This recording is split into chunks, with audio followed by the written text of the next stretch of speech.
제가 대학을 졸업하고 이제 신학교에 입학을 했습니다. 처음에 신학교 공부를 할 때 굉장히 힘들었습니다. 우선 공부하는 게 힘들었어요. 저는 신학교 가면 성경 공부하는 줄 알았습니다. 그런데 신학이라는 학문을 공부하는 거예요. 철학적인 배경을 가진 그 학문적인 부분들을 공부하는 겁니다. 저는 공대 출신인데 그게 잘 와닿지가 않았습니다. 뿐만 아니라 그 당시에 그 신학교에도 굉장히 데모가 많았습니다.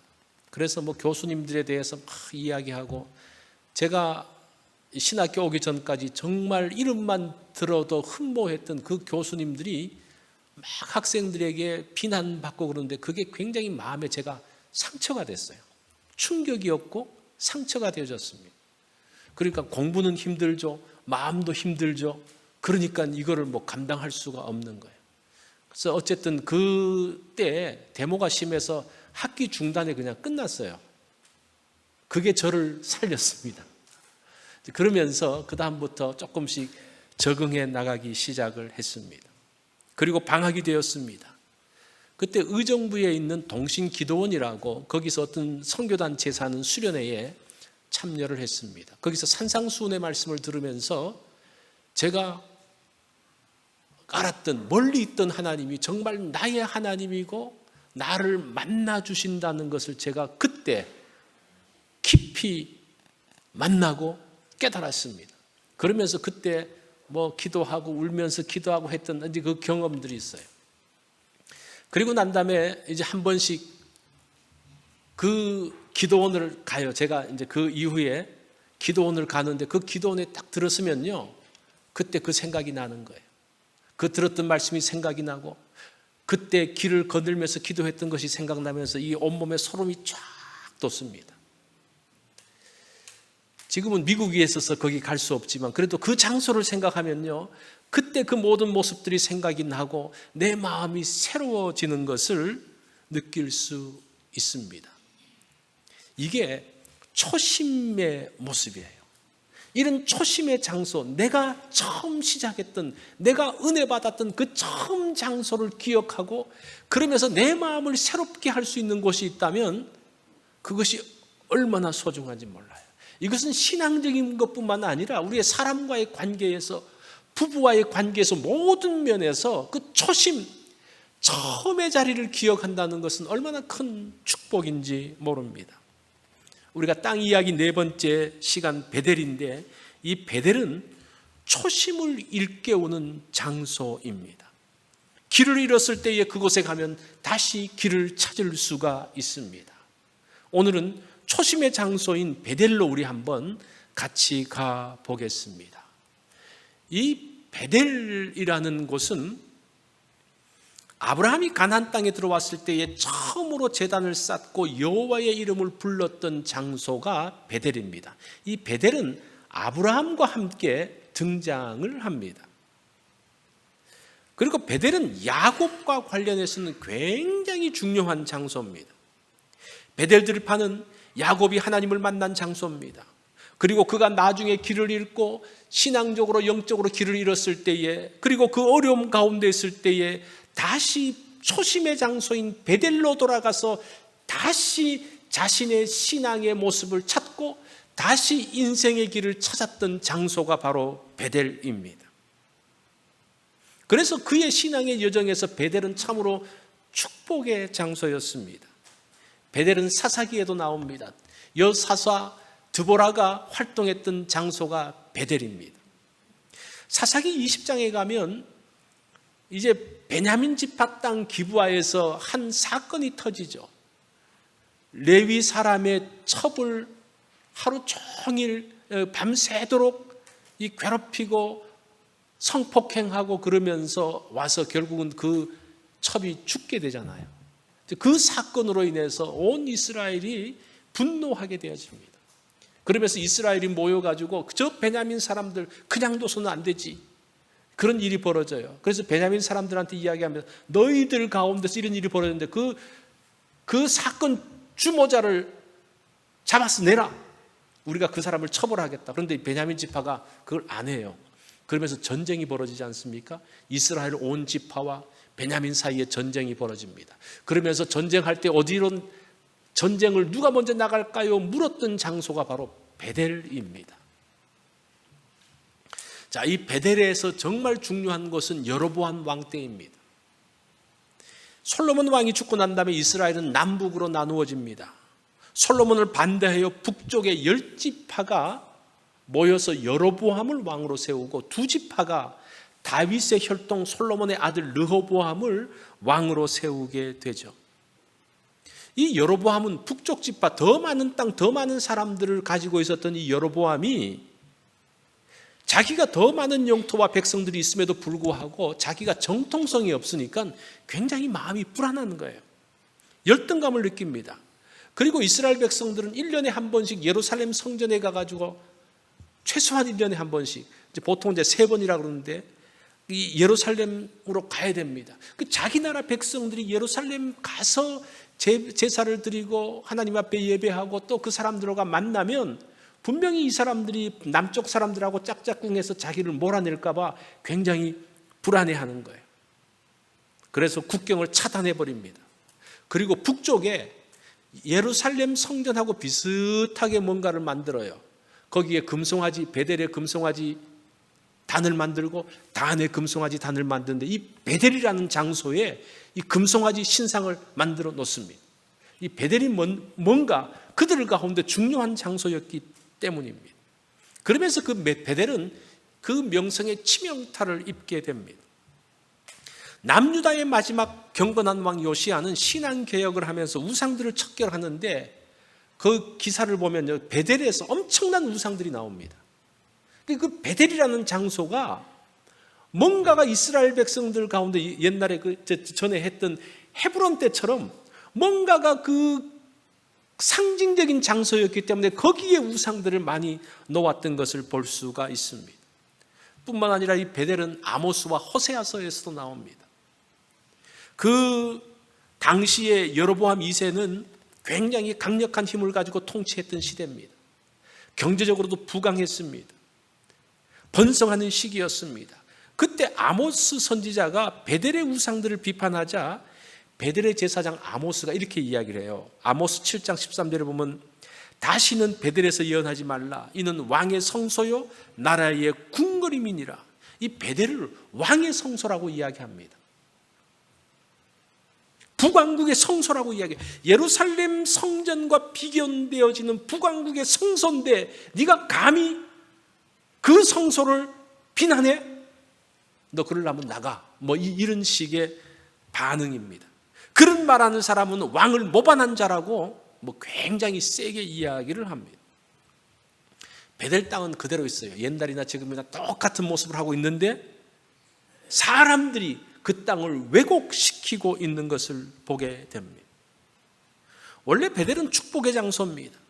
하나님의 사람을 세우고 회복하는 장소입니다. 그런데 그런 것이 왜 우상의 땅으로 바뀌었을까요?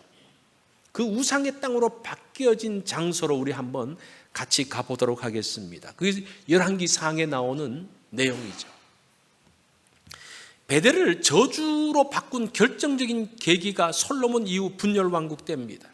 제가 잠깐 말씀드렸던 것처럼 솔로몬의 범죄로 인해서 하나님은 이스라엘을 둘로 나누셨습니다. 그래서 북왕국은 여로보암이 왕이 되게 하시고 남왕국 2개 지파만 르호보암 솔로몬의 아들이 다스리게 했습니다. 그러면서 하나님께서 이 여로보암에게 아히야 선지자를 보냅니다. 아히야 선지자가 새 옷을 입고 딱 가서 그 옷을 탁 벗더니만 12조각으로 막 옷을 찢어요. 그러면서 그 찢은 조각 가운데 10개를 모아서 여로보암에게 줍니다. 하나님께서 말씀하셨습니다. 10지파를 당신이 다스리게 될 겁니다. 10지파의 왕이 됩니다. 그러면서 이 여로보암이 열등감이 있잖아요. 정통성이 없잖아요. 그 정통성 없는 것에 대해서 하나님이 정통성을 풀어주시는데 열왕기상 11장 38절 내용이 그거예요. 어디에서 정통성이 나오느냐? 내 율례와 명령을 지키면 내가 너와 함께 있어 내가 다윗을 위하여 세운 것 같이 너를 위하여 견고한 집을 세우고 이스라엘을 내게 주리라 라고 하나님께서 약속해 주십니다. 너 정통성 없다고 걱정 마. 내가 지금 너에게 정통성을 주는 거야. 그 대신 너는 하나님의 율례와 명령을 지켜라. 그러면 다윗같이 그 왕위가 견고해진다라고 말합니다.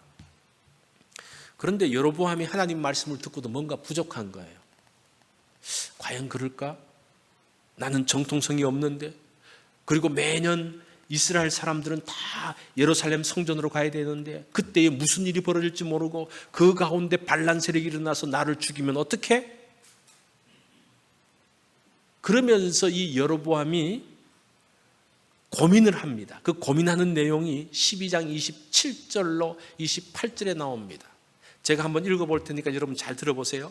만일 이 백성이 예루살렘에 있는 여호와의 성전에 제사를 드리고자 하여 올라가면 이 백성의 마음이 유다 왕된 그들의 주 르호보암에게로 돌아가서 나를 죽이고 유다 왕 르호보암에게로 돌아가리라 하고, 이 걱정이에요.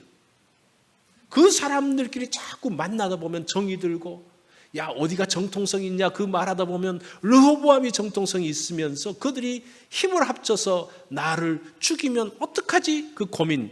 그러면서 28절에 그 고민에 대한 해결책을, 그 계획을 자기가 말합니다.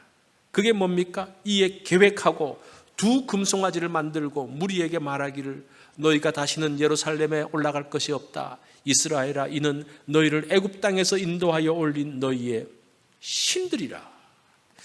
여로보암의 고민이 이해가 돼요. 그죠? 이해가 되죠.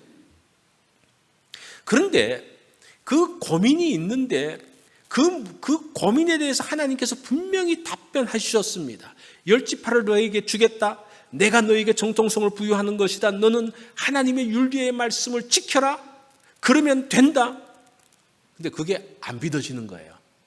그거를 믿을 수가 없는 거예요. 그러면서 자기 방식대로 문제를 해결하고 있습니다. 예루살렘 성전에 가지 못하게 우리도 성전이 있어 금송아지 단을 2개를 만들어요. 베델과 단에 딱 만들어 놓고 가까운 데가 그래. 멀리 있는 사람들이 예루살렘까지 올라 그러면 그 굉장히 멀거든요. 돈도 많이 들잖아요. 힘도 들잖아요. 그러면서 그 사람이 이제 세계의 어떤 새로운 정책을 만드는데, 이제 그거는 제가 다 말씀드릴 건 없고 요것만 이제 금송아지만 딱 만들어 놓고 이야기해요. 그러면서 이 금송아지를 뭐라고 말합니까? 이는 너희를 애굽 땅에서 인도하여 올린 너희의 신들이라, 이렇게 이야기해요. 그 금송아지를 보면서 하나님이라고 말하지 않고 애굽 땅에서 너희를 인도한 신이다. 애굽 땅에서 인도한 신이 누굽니까? 하나님이잖아요. 하나님인데 하나님이란 말을 싹 빼놓고 뭔가 교묘하게 만드는 거예요. 그러면서 국경 봉쇄를 해버립니다. 못 가게. 우리가 하나님 말씀 믿는 게 이렇게 어려워요. 여러분들 어때요? 하나님 말씀을 보면서 그렇게 이렇게 살면 되지. 그런데 살면서 그 말씀대로 살기보다는 어떤 게 나옵니까? 내 방식대로 나가잖아요. 똑같아요. 여로보암이나 우리나 똑같아요. 이거 보면서 여로보암 보면서 야 하나님 말씀하시면서도 왜 그래? 뭐 그렇게 말할 것도 없는 것 같아요. 똑같아요. 우리가 그걸 인정하는 게 중요합니다. 그러면서 어떤 일들이 벌어집니까? 그 이후의 왕들이 이 금송아지를 포기하지 못해요. 대표적인 인물이 예후라는 사람입니다. 이 예후는 아합의 집을 심판하기 위해서 하나님께서 세우신 사람이, 왕이 예후인데, 예후는 원래 장군 출신이었어요. 그래서 그 아람과 국경에 맞대 놓은 곳에서 이 국경 수비를 하는 장군이었습니다. 근데 하나님께서 그 예후에게 기름을 부으라고 하십니다. 그래서 엘리사가 자기의 수하에 있는 선지자를 보내서 예후에게 기름을 붓습니다. 하나님께서 당신에게 이제 기름을 부으십니다. 당신은 이제 아합의 집을 심판하십시오. 그 명령을 듣고 이 예후가 아합에게 가서 아합을 죽이고, 아합은 뭐 이미 그 전쟁터에서 죽었으니까 아합의 집안들, 아합의 아들 왕되었던 사람을 죽이고 특별히 이세벨을 죽여버립니다. 그 정말 하나님 말씀에 충만했던 그 사람, 하나님 말씀에 충만했기 때문에 그 모든 우상들을 다 없애는 거예요. 모든 우상들을 없애고 그때 있었던 바알과 아세라의 제사장들과 그 선지자들을 다 죽이고 쫓아내고 했는데 이 사람도 금송아지는 안 건드려요. 이게 그만큼 금송아지가, 그 금송아지가 자신들의 안위를 지키는 거라고 생각을 했어요. 이거 금송아지 없이 이 사람들이 남북으로 교류하고 예루살렘 가면 끝장이다 라는 생각이 예후에게도 있었다는 거예요. 그래서 끝까지 모든 왕들이 와서 무엇인가 나는 열심히 한번 신앙생활 해볼 거야 했음에도 불구하고 북왕국의 왕들은 누구도 금송아지를 건드리지 않습니다. 금송아지가 그 정도로 무서운 것이었어. 참 보세요. 자기의 이권에 딱 걸려 있으면요, 하나님 말씀도 잠잠해져요. 내 이권이 더 우선이에요. 내 생각이 더 우선이에요. 이게 인간이라는 거. 이게 인간이에요. 그러면서 그 베델이라는 장소는 정말 그 아름다운 명성에 금이 가는 것을 보게 됩니다. 도대체 이 베델은 어떤 장소일까요? 베델의 원래 모습은 어떻습니까? 그것을 알아야지 우리의 신앙의 전통을 보존할 수가 있습니다. 베델은 야곱과 관련된 장소입니다. 야곱에게 있어서 베델은 그의 인생의 중요한 장소가 됩니다. 이 야곱이 얼마나 장자가 되고 싶어 합니까? 그래서 그 형이 배고플 때 팥죽 한 그릇 주고 뭐를 가져옵니까? 장자권을 가져오잖아요. 그죠? 장자권을 가져왔을 뿐 아니라 자기가 아버지를 속여서 장자의 축복을 받아버려요. 이 사람 정말 대단한 사람이죠, 야곱도. 그러니까 이 에서가 뭐 장자권 팔고 뭐 이렇게 하는 거는 관심 없다가 실제적으로 그 동생이 장자의 축복을 받으니까 이 열이 나기 시작하는, 화가 나기 시작하는, 그러면서 그 동생을 죽이려고 그러잖아요. 그래서 그 부모들이 야, 이랬다가는 그 살인사건 나겠다 싶어서 이 야곱을 외삼촌이 있는 하란 땅 밧단 아람으로 보냅니다. 자, 저기 보면 부엘세바에서부터 밧단 아람까지 이제 연두색으로 되어진 것이 그 이동 장소인데, 자, 그쪽으로 갑니다. 가는데 며칠 길을 가다가 하루는 길을 가는데 들판을 지나가고 있는데 해가 지는 거예요. 홀로 가는 그 가운데 해가 집니다. 빨리 발걸음을 옮겼음에도 불구하고 들판에서 해가 완전히 져버렸습니다. 더 이상 이동할 수가 없습니다. 그래서 이 야곱이 어떻게 합니까? 그 들판에 거기서 하룻밤을 자는 거예요. 그 들판에서 그 바닥에서 하룻밤 잔다는 게 얼마나 힘듭니까? 뿐만 아니라 야생동물의 공격으로 해서 얼마나 위험합니까? 그런데 너무나 피곤해서 거기서 잠을 잡니다. 잠을 자는데 한 꿈을 꿉니다. 그 특별한 꿈을 꾸는데 그 꿈이 뭔지 창세기 28장 12절로 13절을 보면요, 꿈에 본즉 사닥다리가 땅 위에 서 있는데 그 꼭대기가 하늘에 닿았고, 또 본즉 하나님의 사자들이 그 위에서 오르락내리락 하고, 또 본즉 여호와께서 그 위에 서서 이르시되 나는 여호와니 너의 조부 아브라함의 하나님이요 이삭의 하나님이라. 내가 누워있는 땅을 내가 너와 내 자손에게 주리니. 야곱이 그곳에서 하나님을 만나요. 그전에는 하나님을 알았어요. 근데 그 하나님은 누구의 하나님입니까? 할아버지 아브라함의 하나님이었어요. 아버지 이삭의 하나님이었어요. 자기하고는 별 크게 가까운 관계에 있는 하나님이 아니었습니다. 그런데 이 벌판에서 잠을 자면서 그 꿈에서 하나님을 만나면서 하나님이 자신에게 말씀하는 것을 들으면서 그 하나님이 나의 하나님인 것을 그가 알게 됩니다. 이게 중요해요. 하나님과의 만남이죠. 그러면서 뭐라고 말합니까? 이곳은 하나님의 집이요 하늘의 문이다. 그러면서 그 이름을 자기가 짓는데 베델이라고 하죠. 베델이 뭡니까? 하나님의 집이라는 거예요.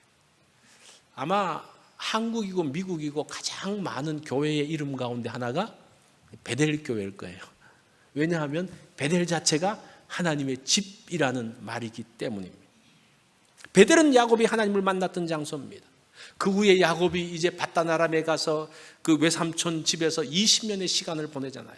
그러면서 거기서 결혼도 하고 자녀들도 낳고 또 재산도 불려서 내려옵니다. 내려오는데 이제 거기서 형 에서를 만나서 화해를 하죠. 자, 성경 스토리를 여러분 한번 기억을 잘 해보십시오. 그리고 숫곳에서 있다가 세겜 땅으로 갑니다. 이 세겜은 굉장히 오래된 도시입니다. 거기는 풍성한 도시입니다. 그 세겜 땅에 머물면서 문제가 생겨요. 이 야곱의 딸 디나가 세겜 땅을 구경하기 위해서 나갑니다. 사실은 세겜 땅을 구경하기 위해서라기보다는 그 땅의 여자들을 보기 위해서, 자기와 같은 여자들을 보기 위해서 가는 거예요. 그 원래 정착민으로 있었던 사람들은 그 엑스셀이라든지 그 많은 것들이 많은 거예요. 이 원래 여자들이 그런 데 관심이 있잖아요. 그거 구경하러 갔다가 납치가 됩니다. 그 땅의 추장의 아들 세겜, 그 지역이 세겜이고 그 추장의 아들 이름도 세겜이에요. 그 추장의 아들이 그 디나를 잡아가지고 범하고 이제 그 부모에게, 야곱에게 가서 이 여자를 나에게 아내로 달라 그러는 거예요. 뭐 이제 그런 사건이 벌어지죠. 그런데 야곱은 할례 받지 않은 사람들하고 우리는 혼인할 수 없다 그러니까, 아 그래 우리 다 할례 받을게, 우리 동네 사람 다 할례 받을게 그러면서 다 할례를 받았어요. 할례를 받고 몸을 거동할 수 없을 때에 야곱의 두 아들 시므온과 레위가 가가지고 그 사람들 다 죽여버려요. 그 땅 사람들 다 죽여서 이 여동생이 당한 수치를 갚겠다 그러면서 다 죽여버립니다. 그러니까 난리가 났죠. 지금 나그네 같은 야곱이 그 땅에 와가지고 그 땅에 정착하고 있는 사람들, 그 동네뿐만 아니라 그 옆에 동네도 있고 다 이렇게 관계들이 좋은데 이 사람을 죽였으니까 주변에서 어떤 공격이 올지 모른다는 생각 때문에 굉장히 두려움에 빠집니다. 그때에 그런 위기의 상황 가운데서 하나님이 나타나셔요. 35장 1절을 보면 다 같이 한번 읽어볼까요? 시작. 하나님이 야곱에게 이르시되 일어나 베델로 올라가서 거기 거주하며 내가 내 형 에서의 낯을 피하여 도망하던 때에 내게 나타났던 하나님께 거기서 제단을 쌓으라 하신지라. 하나님께서 이런 인생의 위기의 순간에 있는 야곱에게 어디로 가라 그래요. 어디로 가라고 말합니까? 네가 처음 올라갔을 때 나를 만났던 장소, 네가 서원했던 장소, 그 장소로 가라고 이야기합니다. 그 장소가 초심의 장소예요. 처음 하나님을 만났던 그 초심에, 정말 하나님의 은혜를 누렸던 그 장소로 가라고 말합니다. 그리고 야곱이 결심하고 그 가족들에게 알려요. 우리가 베델로 올라간다. 그러면서 베델로 올라가는 준비를 시키는데 35장 2절로 3절에 보면 야곱이 이에 자기 집안 사람과 자기와 함께한 모든 자에게 이르되 너희 중에 있는 이방 신상을 버리고 자신을 정결하게 하고 너희들의 의복을 바꾸어 입으라. 우리가 일어나 베델로 올라가자. 내가 환난 날에 내게 응답하시며 내가 가는 길에서 나와 함께 하신 하나님께 내가 거기서 제단을 쌓으려 하노라 하며, 그 베델로 갈 때, 초심의 장소로 갈 때 준비하게 해요. 어떤 준비입니까? 신상을 버리고 우상의 신상을 버리고 정결하게 하라. 그 야곱의 집에 무슨 우상의 신상이 있었습니까? 라헬이 자기 아버지 드라빔을 훔쳐오잖아요. 그죠? 그게 있었어요. 그 외에 또 여러 가지 신상들을 다 버려버립니다. 그리고 옷을 바꿔 입으라 그래요. 요즘 옷은 이제 편리성을 위해서 입기도 하고 패션으로 입지만 옛날의 의복은 그런 거 없었어요. 그 의복 자체에 거기에 신분도 있고 그 사람의 신앙도 포함되어지고 다 그래요. 그래서 그 의복의 모습에서 이방의 그 모습들을, 의복을 벗는다는 것이 이방의 풍습, 이방의 그 문화들을 벗어버리는 것을 이야기해요. 그리고 하나님께로 나아갈 것을 이야기합니다. 이것이 초심으로 돌아가는 모습입니다. 보통 때는 이런 거 못 버려요. 우리가 생각하던 거 못 버려요. 여러분의 방식을 버릴 수가 없어요. 언제 버릴 수 있습니까? 정말 인생의 어려움 때에, 정말 힘든 때에 그것을 버리게 되어져요. 이 땅의 지형이 언제 바뀝니까? 강은 강이고, 그죠? 뭐 산은 산이고 똑같잖아요. 근데 그 다른 강이 이렇게 돌아가는 것이 언제 그 지형이 바뀝니까? 홍수가 날 때 바뀌어져요. 홍수가 나면서 확 뚫으면서 그 휘어지는 강줄기의 모습들이 달라집니다. 산에서 토사가 내려오면서 산의 모양이 달라집니다. 똑같아요. 우리의 인생 가운데서 큰 어려움이 있을 때에 드디어 우리의 습관과 우리의 생활 방식을 바꿀 수 있는 기회예요. 그래서 하나님께서 그때의 장소에 초심의 장소로 돌아가라고 이야기해요. 그래서 우리가 인생의 위기가 이런 축복의 장소가 될 수가 있습니다. 이런 원래의 모습을 회복하게 하는 그 베델이었어요. 그런데 이 축복의 장소도 자기 생각대로 해석하면서 그 장소를 훼손시켜 버렸습니다. 이 초심의 장소를 절대 우상시해서는 안 됩니다. 그러니까 너무 그 땅이 너무나 많은 은혜가 있었기 때문에, 내가 갖던 기도원이 너무 큰 은혜가 있었기 때문에 그 땅을 거룩한 땅으로 생각하는 거, 그거 안 된다는 거예요. 그냥 거기서 만나는 하나님으로 기억해야지 그 땅에 뭔가 능력이 있는 것처럼 생각해서는 안 된다는 거예요. 무슨 말인지 아시겠죠? 어떤 누구도, 하나님의 어떤 누구도 나에게 우상시 되어서는 안 된다는 겁니다.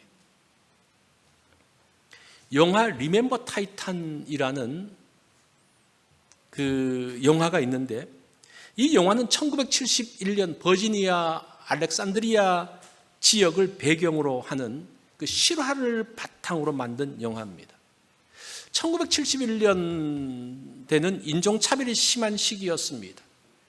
그 인종차별이 심하니까 국가적으로 이 인종차별이 심한 것을 없애보자 그러면서 백인 학교하고 흑인 학교를 통합을 시켰어요. 이제 무식한 시도를 한 거죠. 그러니까 통합을 시켰습니다. 이게 잘 통합이 됩니까? 명령한다고 통합이 되지 않잖아요. 근데 특별히 그 학교에 풋볼팀이 있는데 그 풋볼팀도 그냥 합해버린 거예요. 원래는 백인 선수들, 흑인 선수들도 있는데 그 둘을 그냥 섞어 놓은 거예요. 그리고 백인 감독이 있고 흑인 감독이 있는데 이 둘을 합쳐놓고 백인 감독을 코치로 강등시키고 이 흑인 감독을 감독으로 올린 거예요. 그러니까 지도자들끼리 부딪힘이 있습니다. 그리고 선수들끼리도 백인, 흑인 얼마나 그 가운데서 갈등이 있었습니까? 자, 그런 가운데서 그래도 이 흑인 감독 그 허만이 그 나름대로 성과를 냈습니다. 그런데 그럼에도 불구하고 서로가 섞일 수 없는 그 팀이 하나가 되어져서, 또 지도자들도 하나가 되어져서 마침내 버지니아주 고교 미식 축구를 우승합니다. 그래서 그 스토리를 다룬 영화예요. 도대체 이 하나 될 수 없는 이 두 그룹이, 특별히 그 운동선수 그 그룹이, 특별히 그 감독들이, 지도자들이 어떻게 합쳐졌느냐를 이야기를 해주는 거예요. 그래서 이제 이 팀들을 데리고 합숙훈련을 떠납니다. 인종 갈등이 그 가운데서도 풀리지 않자 합숙훈련 도중에 새벽에 감독이 깨웁니다. 그리고 다들 선수들 깨워가지고 구보를 시키니까 막 어디론가를 뛰어갑니다. 그렇게 해서 도착한 곳이 게티스버그 무덤입니다. 원래 합숙 장소를 이 코치가, 이 감독이 그것을 생각하고 그걸 정한 거예요.